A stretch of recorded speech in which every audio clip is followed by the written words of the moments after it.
Satu-satunya orang yang benar-benar terdidik adalah mereka yang telah belajar bagaimana belajar dan berubah. Menurut Carl Rogers, tokoh penting dalam psikolog humanistik Amerika abad ke-20, pendidikan sejati bukan soal berapa banyak pengetahuan yang dimiliki, tapi seberapa dalam seseorang mampu membuka diri terhadap pengalaman, belajar dari dalam dirinya sendiri, dan siap berubah. Rogers percaya bahwa manusia punya potensi alami untuk tumbuh, asal ia berada dalam lingkungan yang mendukung, yang mendorong keterbukaan, rasa ingin tahu, dan keberanian untuk berubah. Maka orang yang benar-benar terdidik adalah mereka yang terus belajar dan bukan yang merasa sudah tahu segalanya. Halo semua, perkenalkan saya Brian Pratama Putra dari Fakultas Hukum Prodi S1 Ilmu Hukum Universitas Muhammadiyah Yogyakarta. Satu buku, satu kata, satu arti.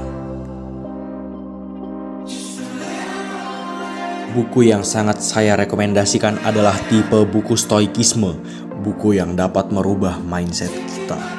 How to Think Like a Roman Emperor, The Stoic Psychology of Marcus Aurelius, karya Donald Robertson.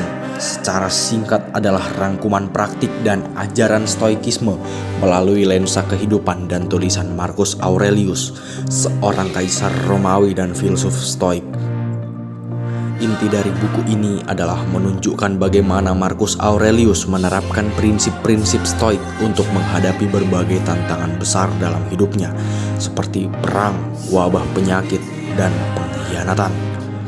Inti ajaran dalam buku adalah penerimaan terhadap hal-hal yang tidak bisa dikendalikan, untuk mengajarkan dan membedakan antara hal yang dapat kita kendalikan, antara pikiran, persepsi, dan tindakan, dengan hal-hal di luar kendali kita seperti peristiwa eksternal maupun opini orang lain.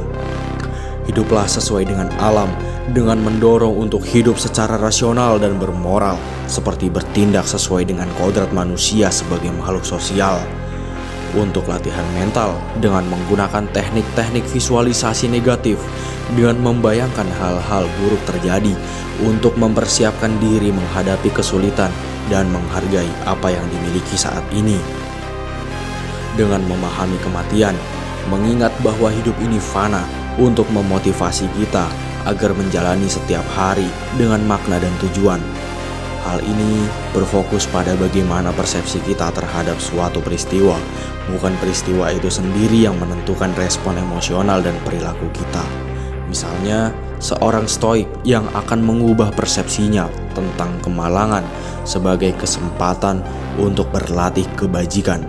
Sama seperti seorang pasien CBT yang belajar mengubah pola pikir negatifnya menjadi lebih realistis dan adaptif. Singkatnya, buku ini menjembatani filosofi kuno dengan ilmu psikolog modern, menunjukkan bahwa ajaran Stoikisme bukan hanya konsep teoritis, tapi juga alat praktis untuk meningkatkan kesejahteraan mental.